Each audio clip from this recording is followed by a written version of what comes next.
Hello class 8, welcome to Zenith Guru fundamental. मैं हूं Nikki Pandit and crash course में आज हम करने जा रहे हैं पर्टिकुलेट नेचर ऑफ मैटर के मल्टीपल चॉइस क्वेश्चंस। सो बहुत ही जल्दी हमारी मल्टीपल चॉइस क्वेश्चन की सीरीज खत्म हो जाएगी एंड देन उसके बाद हम हर एक चैप्टर का वन शॉट करेंगे। Okay, so let's start today's class. And आज की क्लास में 30 क्वेश्चन तो नहीं है, ठीक है, 25 मल्टीपल चॉइस क्वेश्चन है।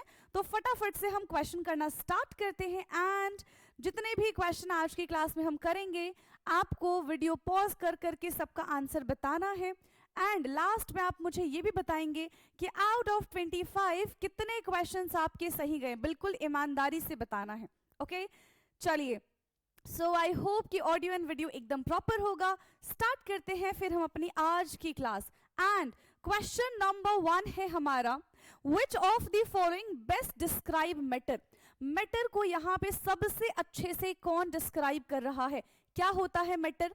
Anything that has mass, first option. Second option है anything that occupies space.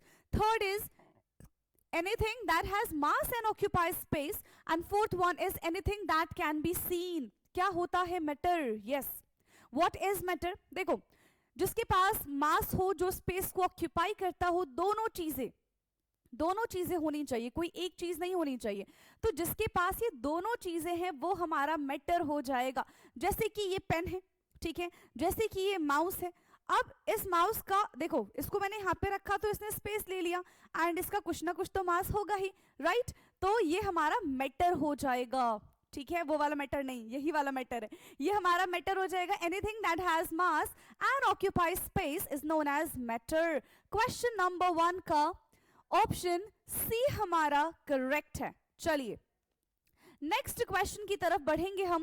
Question number 2, the smallest particle of matter that can not be further divided by a chemical mean. ऐसा कौन सा matter का particle है जिसको हम further chemically भी divide नहीं कर सकते? यस, जिसको हम फर्दर केमिकली भी डिवाइड नहीं कर सकते हैं। कुछ तो गड़बड़ी है। बताओ फटाफट से, बताइए जिसको हम केमिकली डिवाइड नहीं कर सकते। ऑप्शंस है मॉलिक्यूल, एटम, एलिमेंट या फिर कंपाउंड। किसको हम फर्दर केमिकली ब्रेक नहीं कर सकते? That is atom. Atom is the smallest particle of any matter. कोई सा भी मैटर है, जब उसको बहुत छोटा बना देंगे तो वो हमारा एटम कहलाता है and atom can not be further divisible. Clear? देखो, अब आप बोलोगे कि हमने तो आगे की थियरी पढ़ रखी है या फिर हमको पता है कि एटम तो डिवाइड होता है, बट बेटा भी आपके लेवल पे एटम इज नॉट डिविजिबल। हम ना स्टेप बाय स्टेप चलेंगे, ठीक है, बिल्कुल आगे वाली चीज पहले नहीं पढ़ लेंगे। क्लियर? चलो, सो क्वेश्चन नंबर 2 का ऑप्शन बी हमारा करेक्ट हो जाएगा।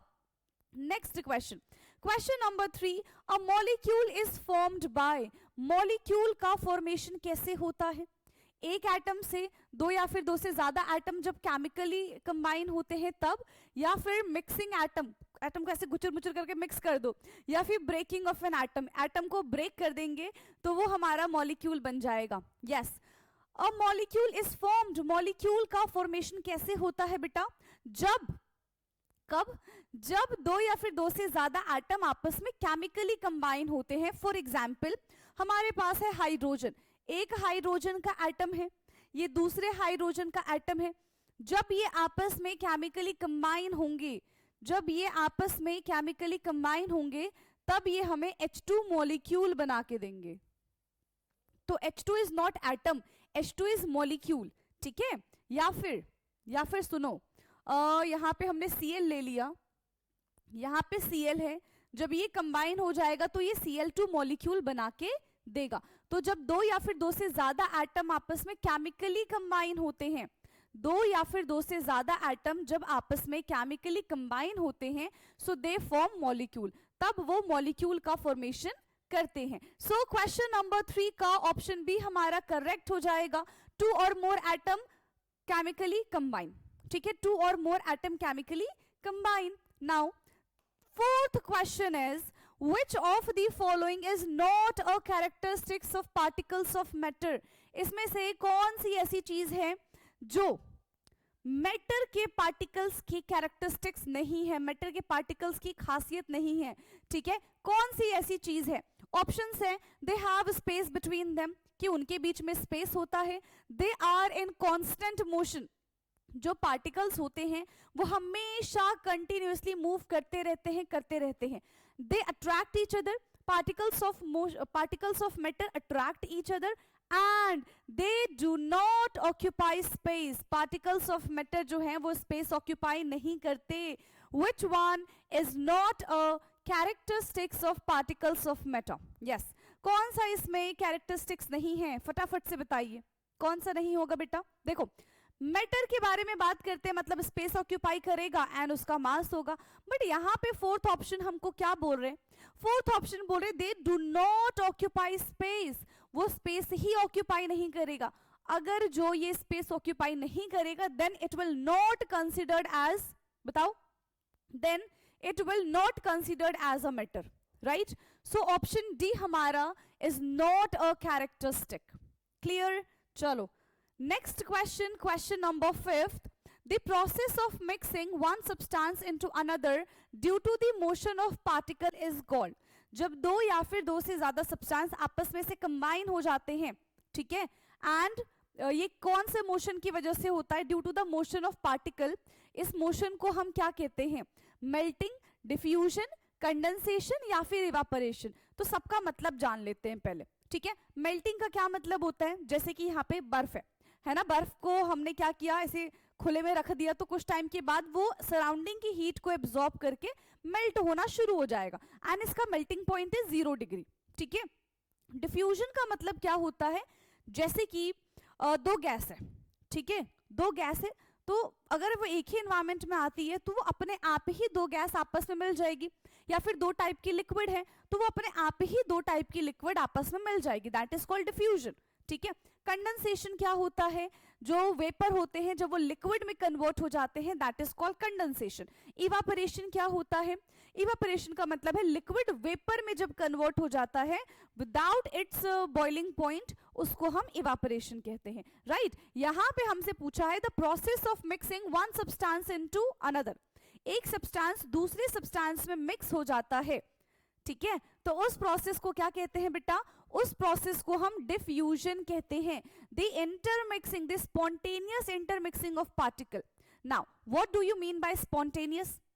स्पॉन्टेनियस का मतलब होता है जो खुद ब खुद हो जाए, है ना। स्पॉन्टेनियस का मतलब क्या होता है? जो खुद ब खुद हो जाए। जैसे कि अभी आपके एग्जाम चलेंगे, है ना, तो आपको भी पता है कि भाई एग्जाम होंगे तो हमको पढ़ना पड़ेगा, ठीक है। तो आप क्या करोगे? आपको पता है कि एग्जाम है तो फटाफट से खुद ब खुद पढ़ने लग जाओगे, बार बार आपकी मम्मी को बोलना नहीं पड़ेगा कि पढ़ लो पढ़ लो पढ़ लो, है ना। बाकी दिनों में तो उनको बोलना पड़ता था, लेकिन आपको भी पता है कि अगर पेपर में पास नहीं हुए तो फिर पढ़ेंगे चाटे, है ना, पिटाई हो जाएगी घर पे, ठीक है। तो इसके लिए आप क्या करोगे? आप स्पॉन्टेनियस बन जाते हो, आप खुद ब खुद पढ़ने लग जाते हो, ठीक है। तो जो काम खुद ब खुद होता है दैट इज कॉल्ड स्पॉन्टेनियस।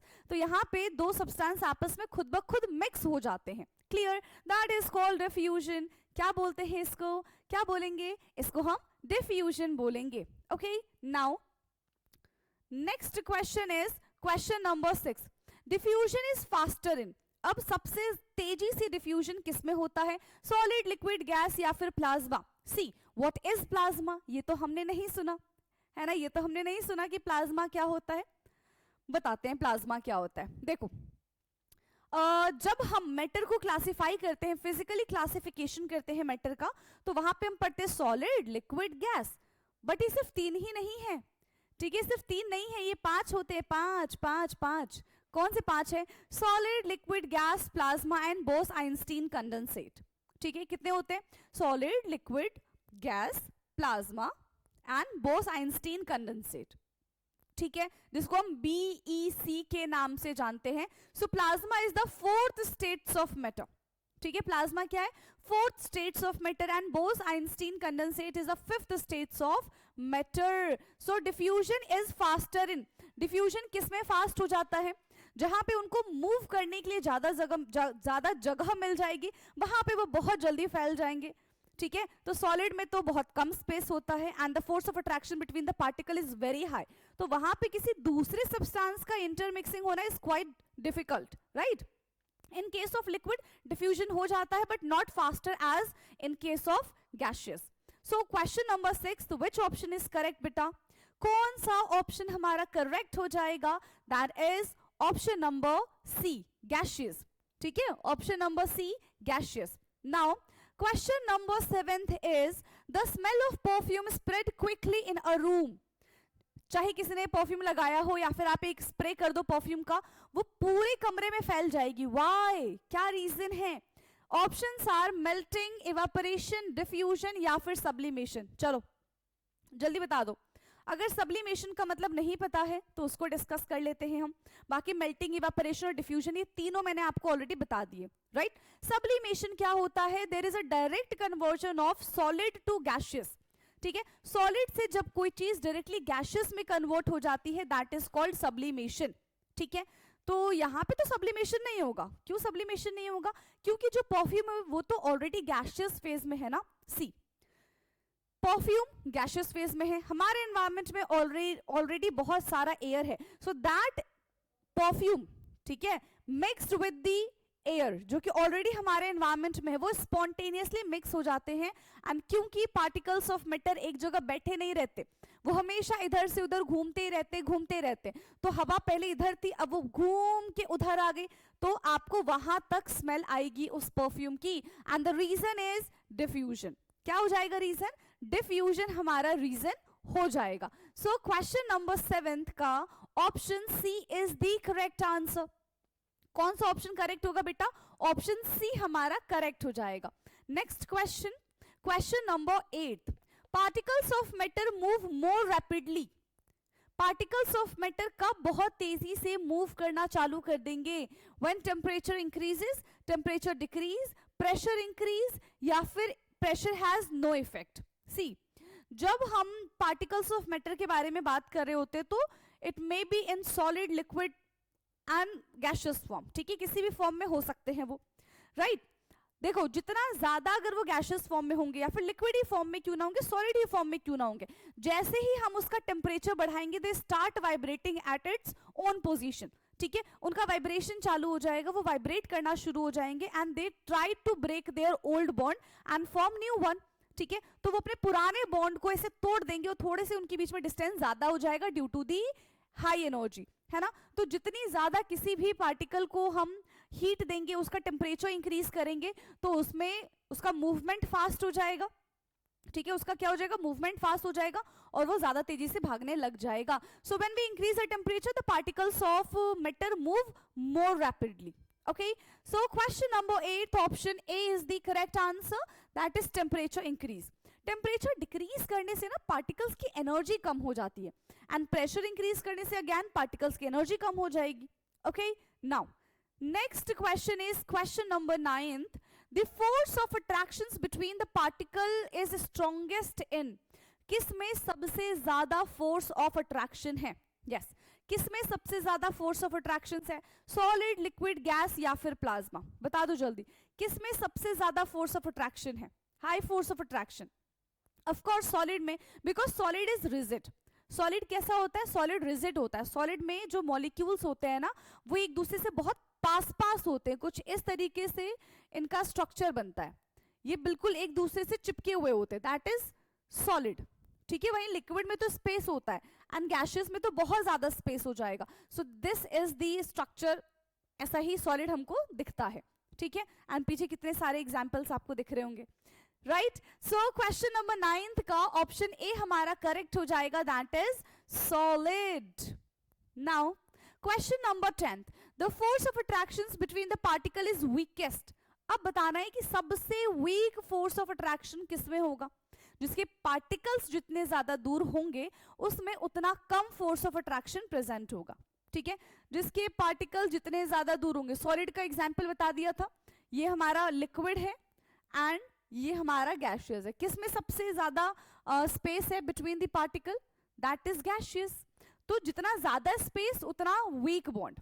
ठीक है, जितना ज्यादा स्पेस उतना वीक बॉन्ड हो जाएगा. ऐसा होता है ना कि जैसे कि कुछ लोग जब हमारे साथ रहते हैं है ना, तो उनसे बहुत अच्छी बॉन्डिंग होती है, बट जब वो बहुत दूर चले जाते हैं, दूर इन द सेंस दूसरे शहर में चले जाते हैं, दूसरी कंट्री में चले जाते हैं, फिर उनसे बहुत लंबे टाइम तक हमारी बातें नहीं होती हैं, ठीक है, कुछ शेयर भी नहीं करते हम, तो धीरे धीरे वो जो बॉन्ड है वो वीक होने लग जाता है, ठीक है, बट बेस्ट फ्रेंड के साथ नहीं होता है कि नहीं है। तो यहाँ पे बेस्ट फ्रेंड को छोड़ दो, बाकी सबकी बात करते हैं। तो जितने ज्यादा दूर होंगे उतना कम क्या हो जाएगा, उतना कम उनके बीच का उनका वीक बॉन्ड हो जाएगा, ठीक है, उनके बीच में वीक बॉन्ड क्रिएट हो जाएगा, सो दैट इज गैसेस। क्या हो जाएगा, gases.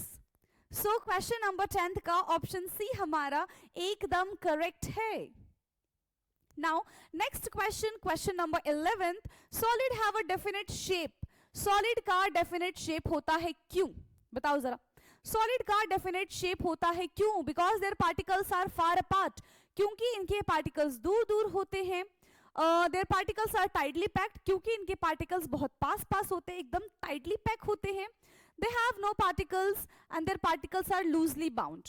Why solid have a definite shape, क्यों सॉलिड का डेफिनेट शेप होता है, क्योंकि सॉलिड के जो पार्टिकल्स है वो एक दूसरे से बहुत टाइट हक करके बैठे रहते हैं, है ना, so they have a very tight packed, ठीक है, वो बहुत टाइटली पैक्ड होते हैं, molecules are very close to each other and there is a very less space, ठीक है। So question number 11 option B is the correct answer.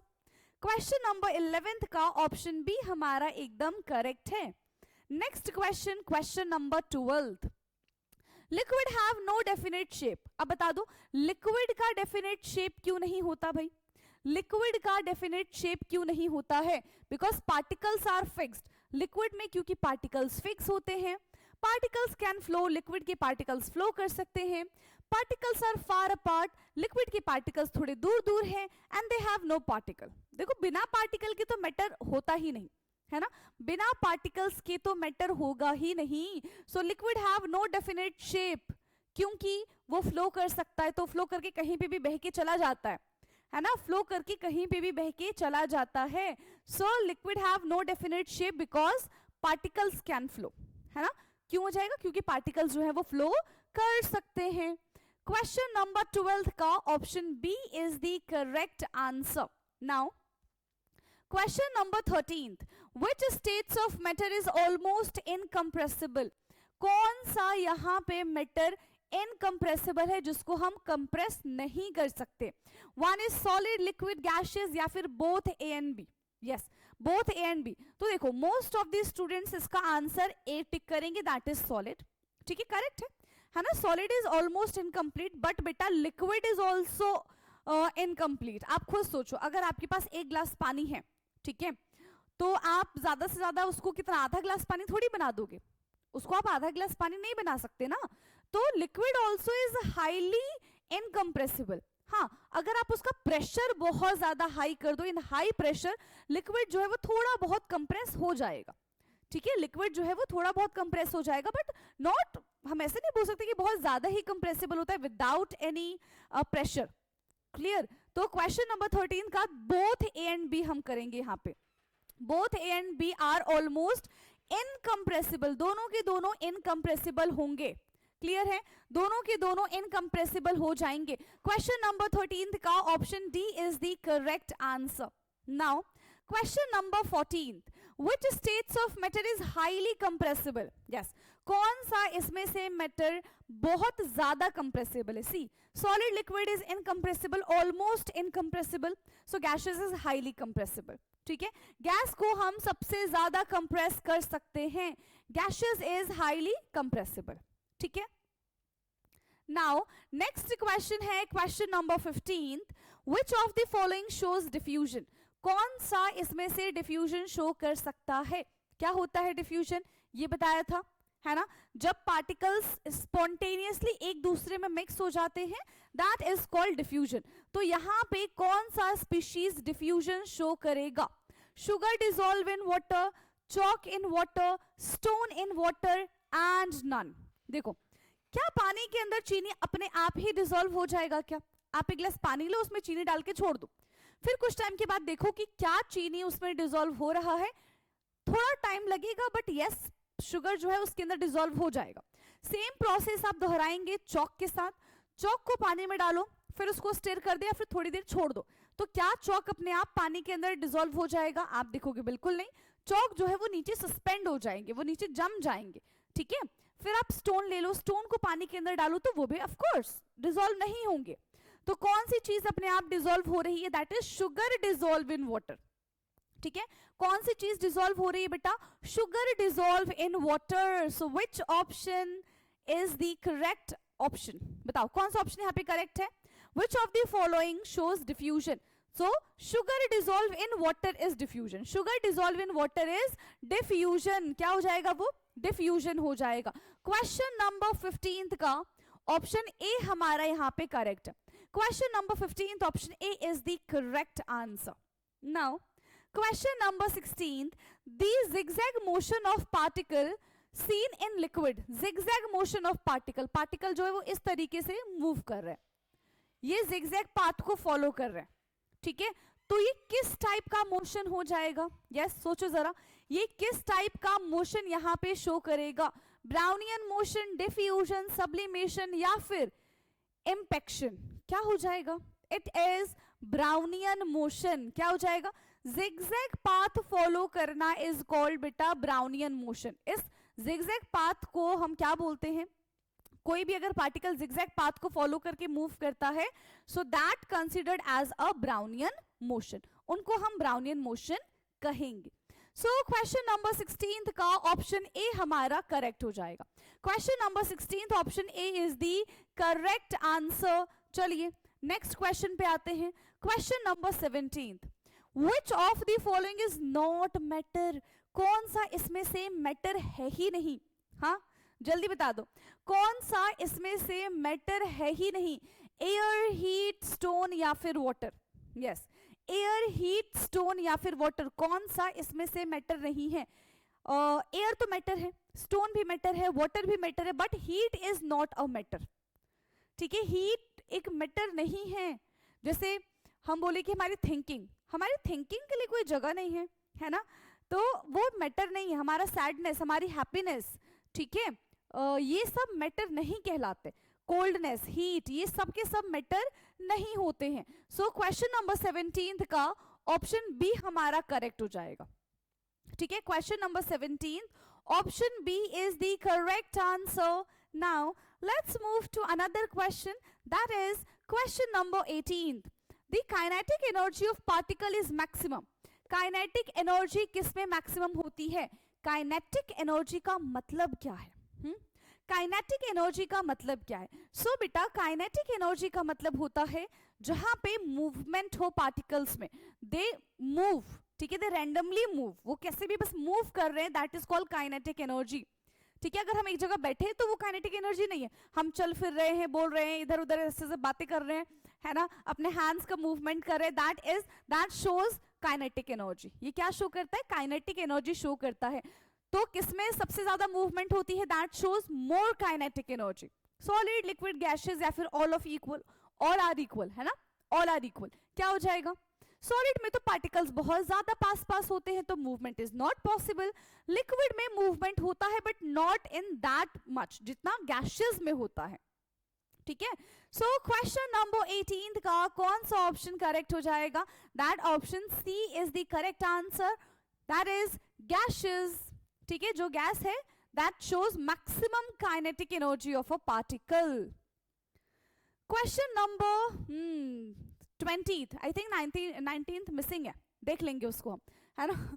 Which is true about particles of matter? कौन सी इसमें चीजें matter के particles के बारे में एकदम सही हैं? They are stationary, they vibrate in solid, they do not move in liquid and they are fixed in gases. बता दो जल्दी, what is true about the particles of matter? कौन सी चीजें पार्टिकल्स ऑफ मैटर के बारे में एकदम करेक्ट है? Particles of matter are stationary, vibrate in solid, they do not move in liquid and they are fixed in gaseous. True है ना, ट्रू बोल रहे, they vibrate in solid, हाँ that is true, क्योंकि देखो वो स्टेशनरी नहीं होते, पहली चीज वो लिक्विड में भी मूव करते हैं and they are fixed in gases, no that is not possible, ठीक है। सो कौन सा करेक्ट हो जाएगा? दे वाइब्रेट इन सॉलिड, ये सॉलिड में भी वाइब्रेट कर सकते हैं, ठीक है, सॉलिड में भी वाइब्रेशन शो कर सकते हैं। Now next question is why does a gas fill the entire vessel? देखो एक वेसल ले लो आप, उसके अंदर थोड़ा सा भी आप गैस रखोगे ना तो वो गैस क्या होगी, पूरे वेसल में फैल जाएगी। चाहे इस रूम की बात कर लो, इस रूम में आप हल्का सा कोई गैस डाल दो वो पूरे रूम में फैल जाएगी। व्हाई, क्यों होता है ऐसा? Because strong attractions between the particles, particles के बीच में बहुत ज्यादा फोर्स ऑफ अट्रैक्शन है। No attractions between the particles, particles के बीच में भाई कोई अट्रैक्शन नहीं है। Gases have fixed shape, gases do not expand. Yes, what does a gas fill an entire vessel? Strong attractions between the particle? No. No attractions between the particle? Yes. Gases are fixed shape? No. Gases do not expand? No. Gases can expand. ठीक है, gas expand होते हैं। सो बेटा यहाँ पे question number 21 option B is the correct answer. Gases के particles इतने ज्यादा दूर दूर हो जाते हैं कि that there is no attractions between the particles, और वो पूरे रूम में फैल जाते हैं। कैसे हो जाते हैं? पूरे रूम में फैल जाते हैं। क्वेश्चन नंबर 21 का ऑप्शन बी करेक्ट है। Question 21 option B is the correct answer. Now next question, question 22, which has the least intermolecular space? किस में सबसे कम intermolecular space present होता है? That is ice, water, steam या फिर oxygen. See, ice solid है, water liquid है, steam and oxygen are gaseous in form. तो सबसे कम से कम intermolecular space किसके बीच में हो जाएगा? आइस के बीच में, because ice is solid and solid में इंटरमोलिकुलर स्पेस बहुत कम होता है क्योंकि force of attraction is very very high. ठीक है, फोर्स ऑफ अट्रैक्शन बहुत ज्यादा हाई होता है इन case of solid. Okay, so question 22 का ऑप्शन ए हमारा करेक्ट हो जाएगा, that is ice, that is ice. Now question 23। Okay, अब देखो यहाँ पे दोबारा से 22 आ गया, मतलब वहां का 19 खत्म, यहाँ पे 22 दो बार आ गया। तो एक क्वेश्चन मैं आपको दे देती हूँ 22 के नाम से, आप समझ लेना कि क्वेश्चन 22 तो हो गया, क्वेश्चन 19 रह गया था, है ना। चलो, तो क्वेश्चन 19 में आपको क्या दूं? आप मुझे बताओगे, ठीक है, आप मुझे बताओगे conversion of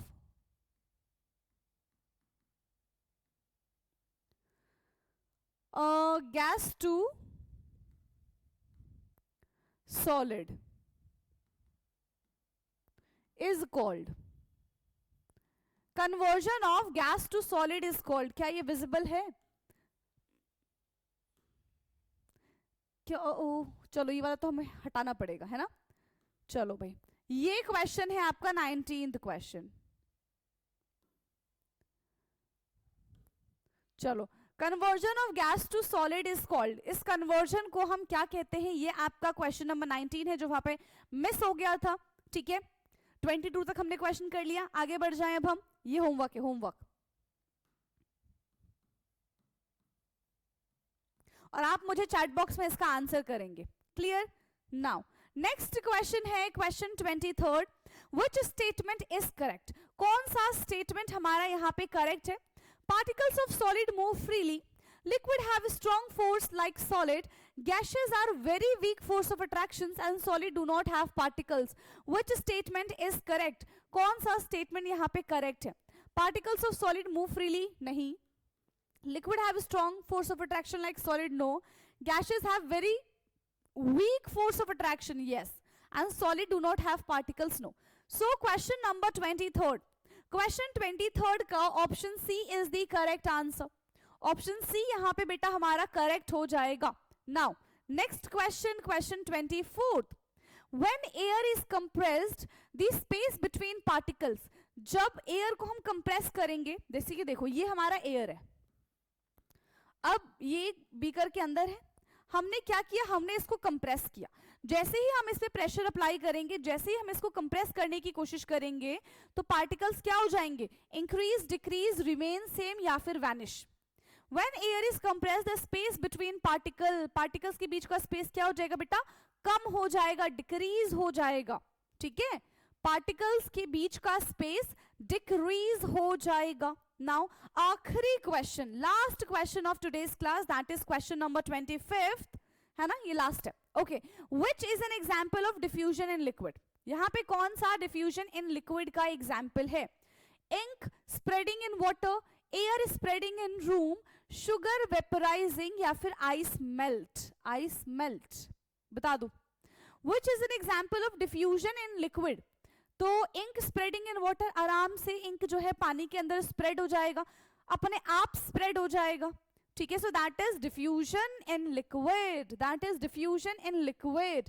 so question number 25 का ऑप्शन ए हमारा करेक्ट है. एंड आज की क्लास में टोटल 25 क्वेश्चन हमने डिस्कस किए. एंड आई होप कि सारे के सारे क्वेश्चंस आपको समझ में आए होंगे और सारे के सारे क्वेश्चन आपने सही भी किए होंगे. ठीक है, तो मैं इतना मान के चलती हूँ कि आपकी तैयारी बिल्कुल अच्छी चल रही है. एंड जो भी आपको प्रॉब्लम है, कुछ भी चीज़ समझ में नहीं आती है, तो आप कमेंट कर सकते हैं. मैं आपके सारे के सारे कमेंट का रिप्लाई कर दूंगी. ओके, चलो, तो अब हमारी मुलाकात होगी अपने नेक्स्ट क्लास में. तब तक के लिए पढ़ते रहिए. Thank you so much.